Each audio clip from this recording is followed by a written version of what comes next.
Well, thanks for asking. Yeah, this liquid heat generator product, it is ridiculously cool. Well, hot, I guess. It's a heat generator, just saying. A little late night humor. Sorry. A little dad joke there. At any rate, it develops 50,000 BTUs. It's got its own ECM, so that little dude right there is its own ECM that comes with it. So it just grabs a power source, just a 12-volt power source from just anywhere, really. Doesn't really matter a whole lot. And it's on the back of the unit itself, of the liquid heat generator itself. That's the liquid heat generator itself right there. The two little red things sticking out of it, which are just plugs for the coolant lines. What it does is it plugs into the heater hoses, and so there's an innie and an outie, and it's a pulley-driven apparatus, goes on the front of the motor, and what it does is there's a temperature sensor on the back of this thing. So the front of it, there's two jackets of fluid. In the front is a viscous fluid, proprietary fluid that goes ahead and spins to generate heat, and then there's a heat exchanger built in that goes ahead and transfers that heat over to the coolant side without ever mixing fluid. So your vehicle's coolant is never mixed with this viscous fluid inside there.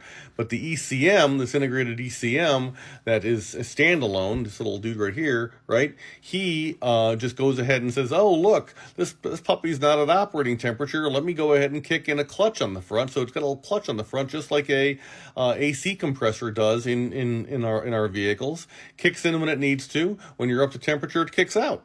That's it. And you don't have to high idle mod it. You don't have to do anything. It'll just go ahead and develop all the BTUs as it needs to. Like I said, up to about 50,000 or so BTUs. So when you first start your truck and it's 0 degrees outside, and your truck's been sitting out all night, you're going to have heat coming out of the vents inside of 2 minutes. So you warm tootsies. So that's very, very handy. But the more important thing, actually, even though we like our warm tootsies, especially with our ladies, say, "Hey, yeah, come in the truck. It's warm over here." But the goal, really, that's a side benefit. The primary benefit is that the engine is running more efficiently. And so because it's running more efficiently, your DPF, your diesel particulate filter, isn't getting clogged up. And so you're not having to go into regen near as often, or having to replace your DPF filter nearly as often. And because you're burning cleaner, your SCR system isn't getting goobered up, which means you're not going through DEF like it's going out of style anymore either. So this system really is amazing. I think every diesel should run it. It's vehicle ubiquitous. We have bracketry for the 17 and newer Ford, Chevy, and Dodge diesels. So if you got a Power Stroke, you got Cummins, you got Duramax, we got you. And it's just bolt in and go. It goes in the position where your secondary alternator would go. So if you do have two alternators, you have to switch back to one. You just get a larger singular one. You can buy that on FICMRepair.com.